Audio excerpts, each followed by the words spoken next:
Hi, everybody. Thank you for joining the React to Film Google Hangout on Air with the director of the Oscar award-winning documentary Inocente, Andrea Fine. Is it Nick's Fine? And we're really pleased to have you here tonight. And we have a number of students from around the country, and they're going to, a lot of them just finished their screenings tonight, and some have screenings coming up. And so who would like to go first with a question for Andrea?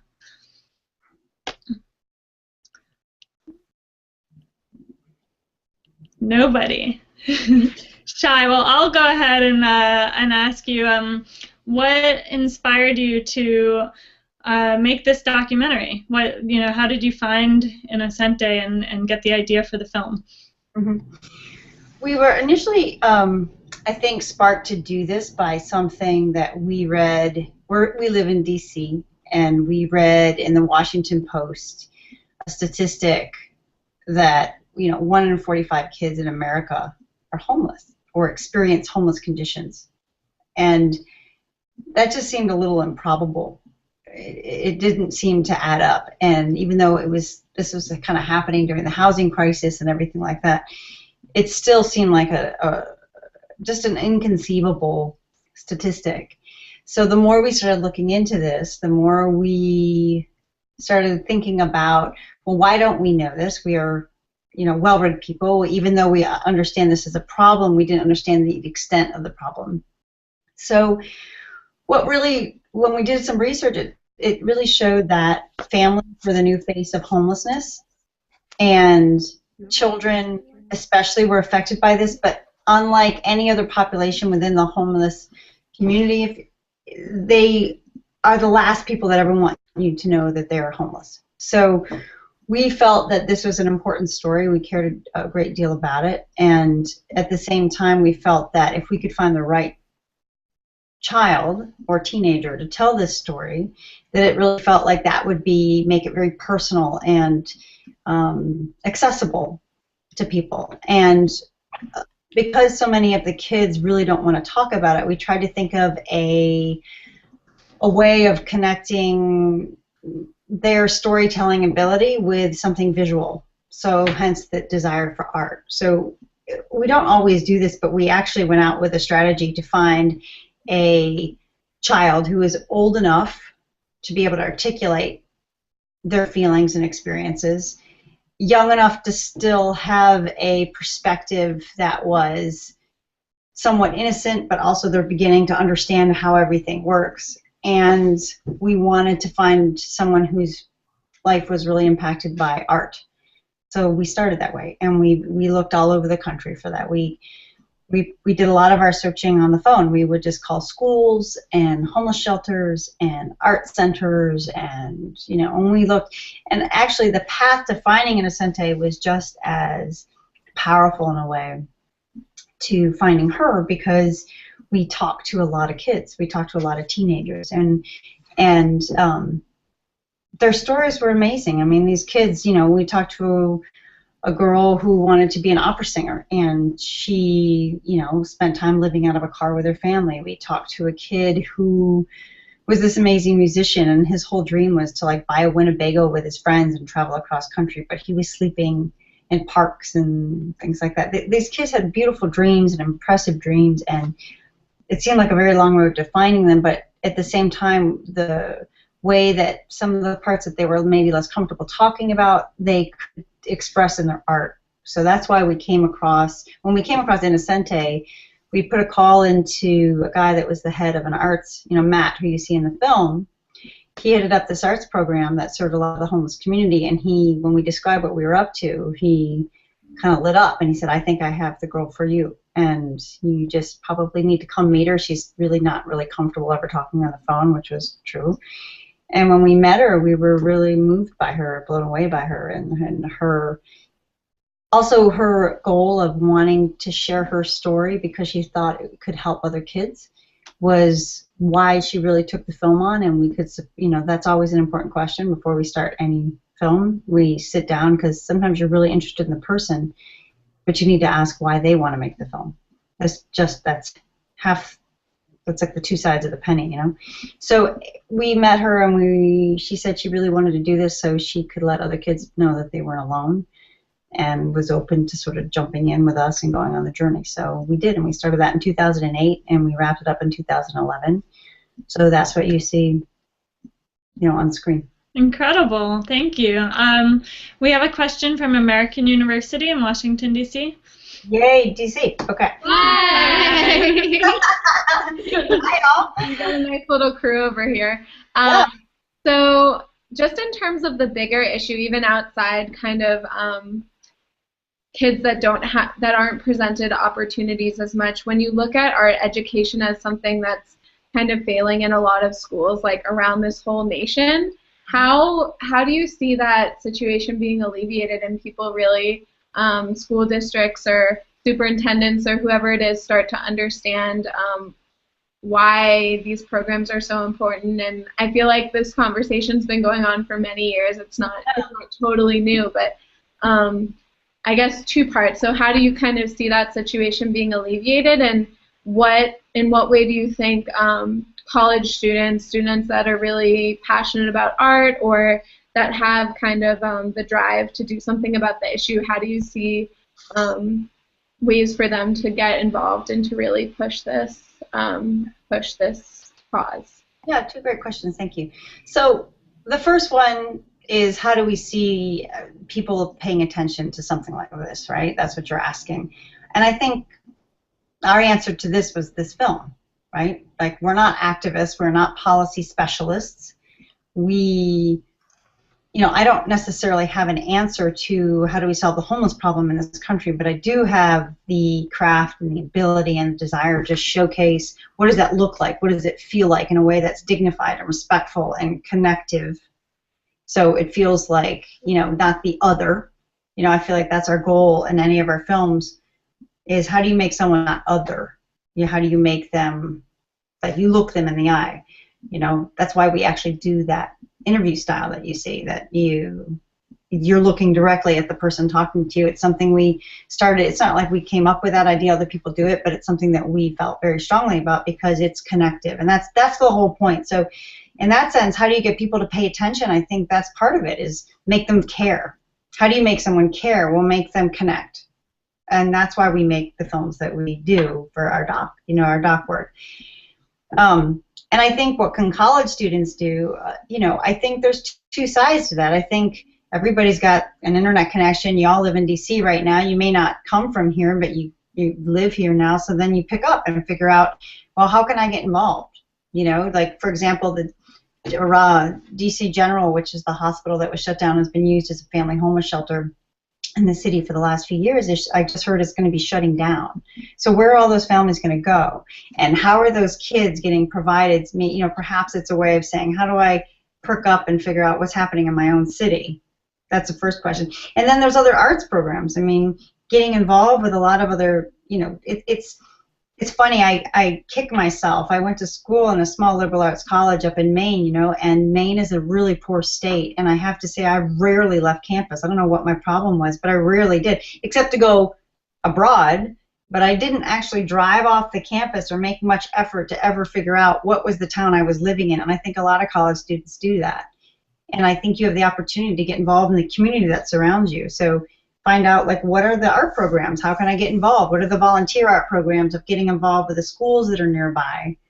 And that's really good. And then just figuring out, it's something that, as you all decide to, like, figure out what you do, and sometimes it's, one connection that you might have to a subject matter has a lot of different ways to express itself.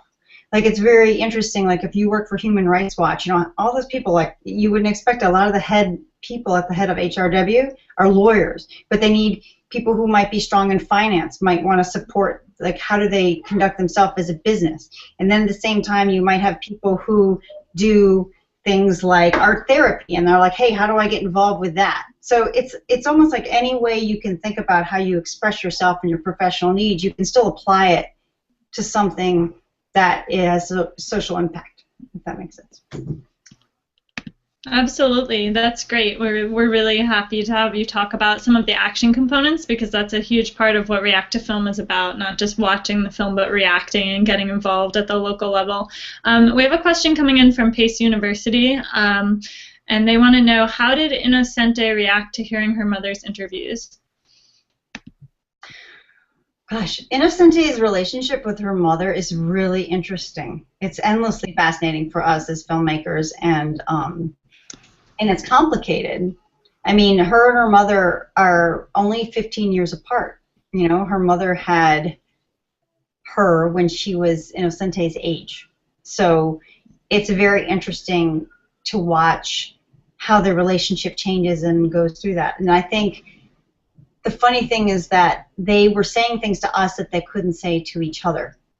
And we were sort of providing a little bit of a bridge to allow them to hear each other. And I think it was powerful. I think when we sat down to interview her and her mother, we only knew about the things that had happened with her father. We actually didn't know the story about the bridge, and we didn't know a lot of their history. We sort of sat down and thought, okay, the father was this aggressive person that was destructive in his family, and that's kind of the bad guy in the story. And not to say that the mother's a bad guy, she isn't, but she was very confessional, and I think at the time it meant a lot to Inocente to hear those things, but she didn't react to it at the time. She's still a kid, you know, she's still really quite young when all this is happening. In some ways she's gone through a lot, and she's, you know, wise beyond her years, and in other ways she's, you know, she's still incredibly young and innocent. And so I think she just digested it, and it kind of got put away back there, but I think it meant something to them. And what's so clear to me in the film is how much they need one another. I mean, there's this mother-daughter component that's going on in this that plays out that, again, is very accessible to a lot of people, like how you connect with your mother as a daughter. You know, that's something that, again, is very accessible. Thank you. We have a question coming in from New Paltz. With the New Paltz audience, are your mics working? Does anyone want to get up and ask in person? Can you hear us? Yeah, go for it. Okay, so we were just wondering where Inocente is now, what she's up to, and if you are still in contact with her. Yeah, it's interesting. Inocente seems to be doing really well. She's still in the San Diego area. She is, her trajectory after the film is kind of an interesting one and somewhat predictable in the sense that at first she's very tied to the film and its appearances and connecting to her art through the film, and that's great, and it kind of launched her a little bit out into the public sphere, which is also complicated. You know, anytime someone's in a doc and their lives are up there on the screen, especially as a teenager, you know, you're changing very quickly. You know, it's not just it's like she's growing up and learning her own identity and figuring out who she is as an artist, and she's done that publicly on screen, and then afterwards she's quite public to the world after that. And I think she is, you know, for a while retreated from some of that and was trying to figure out what it all meant, and now it's great. She's, you know, she's living off this proceeds from her art. She's connecting art with social actions that she cares about. She gets involved in, like, using art to raise funds and awareness for, you know, things that connect to, you know, connecting with children, and artists like therapy, and art connecting to homeless population.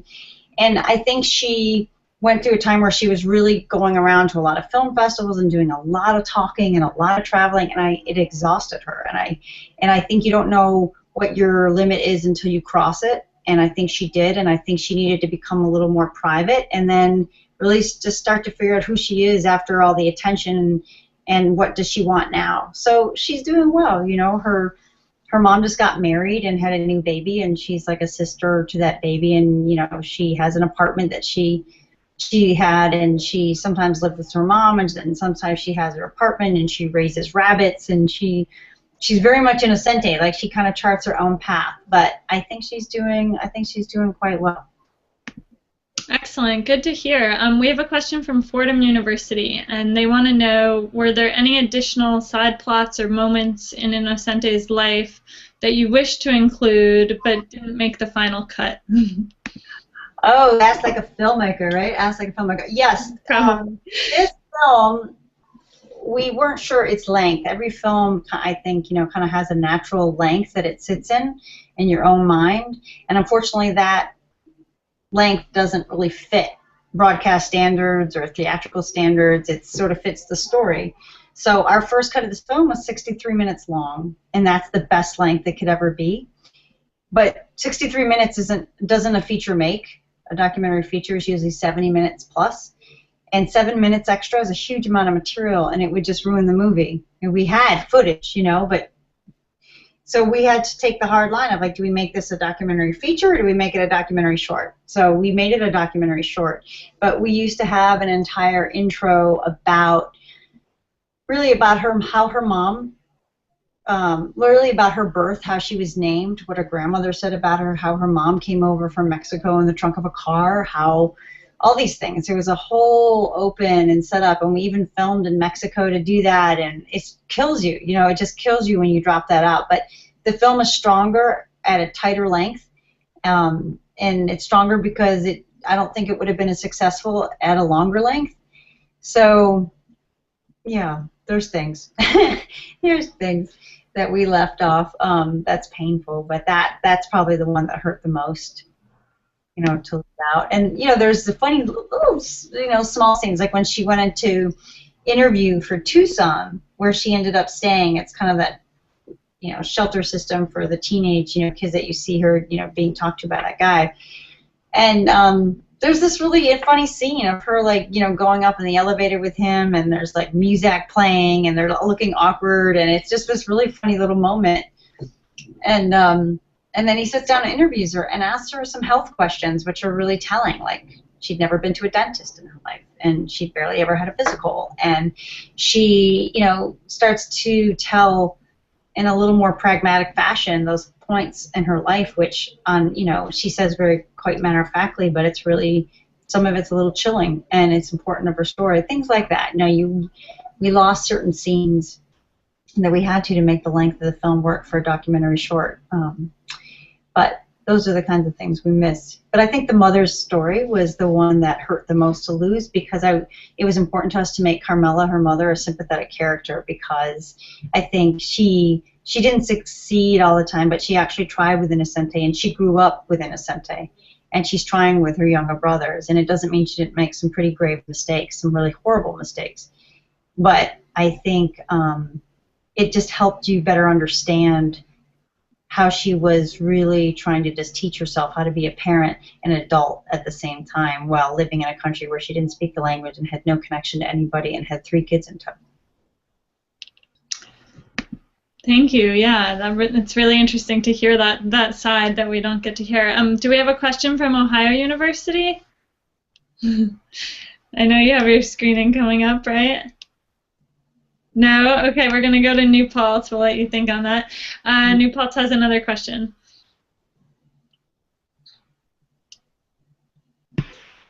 Sorry. Go ahead. All right. So I have a question. I'm writing my senior thesis on media's influence on immigration. So for the last 4 months, I've been researching a lot on immigration. And you kind of touched on a little bit when you were talking about Inocente's mom, but I was wondering if they had talked to you any more about what it was like for her mom when she first came to the U.S. And I know it's like an unimaginable journey crossing the border and going through the hardship of adjusting after that. And I was wondering if you knew, like, Inocente's process. I know at the end of the film we see that she was able to gain status, or she got a, yeah, I guess gain status. So I was wondering if you could just say something a little bit about that. Right. I think, that was part of the film that was, unfortunately, that we did cut, is the beginning of the mother's story, as I touched on earlier. And that, the quick backtrack is that her father took her and her brother over and across the border, and said to the mother, okay, I'm going to send for you. And then 2 weeks went by, and then 2 months, and then a year went by, and she stopped hearing from anybody. And she started getting very, very scared that she'd never see her kids again. And she became quite desperate. So she paid a guy, like a coyote, to take her across in the trunk of a car. And it was heartbreaking for her because when she first got there, the kids didn't remember her. And she had to, you know, slowly regain a relationship with them. And I think the part that's really painful for her is because, you know, as she's living in San Diego illegally, what happened is that, you know, the husband was deported because of domestic abuse, and she was given a reprieve because she was a domestic abuse victim. So they didn't go as far as deporting her and her kids, but she sort of lived in this gray world where she was subject to being taken advantage of. Like the landlord, when they live in those little crappy places, you know, when they weren't staying with friends, that little apartment that you see, they'd bring them in and they might live there for the first month, 2 months of the rent that they negotiated, and then he would just double it. And he's like, what do you want me to do? I'm going to call the cops. If you know, I'll rat you out. And so then she would, you know, they'd have to leave and they would jump into the shelter system. So it's very hard for her to get on top of things with these young kids and not speaking. So she would just work menial jobs, and that's what she did. And so one of the things that, you know, as the film comes, you know, down the path of the timeline and what you see going on is that Inocente really bears the responsibility of taking on a lot of it because she has the power and the communication ability to now connect with lawyers and people that will know about immigration issues. So she's worked very hard to be able to get, you know, the status for her family to be able to stay here, and she has that now. Great, thank you. We have one more. I think there's one more from Pace, and we'll wrap up after that. Go ahead, AU. Hi. We were just wondering what's up next for you. Like, are you working on any other documentaries or any other film projects at the moment? Yeah, and I saw a quick question about Inocente's brothers, so I'll touch on that quickly, and then I'll talk about the other things. I quickly saw, is Inocente involved with her brother's lives? Absolutely. I think she kind of went her own way for less than a year after that and kind of kept her distance from the family, but she is all the time connecting with her brothers and quite close with them, and it's great because when we filmed them, they were little guys, and it's really great to see images of them now because they're like these teenagers, and it's like they're bigger than she is, and it's really wonderful. So she's quite tight with her family right now. But in terms of different docs and things like that, you know, after Inocente, we made a film that was on HBO called Life According to Sam, and that film was a film about a child who was diagnosed at the age of 2 with a rare illness. It's like a rapid aging disease, and his parents are doctors, and they were trying to save him and the other kids who shared the same condition that he did. And so we worked on that for another 3 years, and that film was really meaningful to us, but unfortunately Sam Burns, who is the subject of the film, he passed away about a year, he passed away like pretty much when the film was premiering on HBO. So we took a break for a little bit from docs because I think that was a little crushing blow for us to become so close to that family and go through the loss of Sam. So we're actually going through some new ideas of directing and writing our first script to direct our first feature, and that's interesting. It's, you know, we're very interested in bringing to feature film things that are true life stories, but bring them sort of basing on the actual events, and then bringing our craft and the cinematic eye that we want to bring to feature film. So that's what we're doing right now. And then we also are, you know, we're in discussion with different docs, but right now we're having a lot of fun working on some feature film projects. Fantastic. Well, we'll all keep an eye out for your next project, and thank you so much for taking the time to share your thoughts with us and answer questions. And we all appreciate it from around the country. And inspiring documentary. Let's all go out there, react to film, make a difference in your life, in your community, and beyond. Good night. Thank you. Have a good night. Bye. Have a good night. Thanks, you too.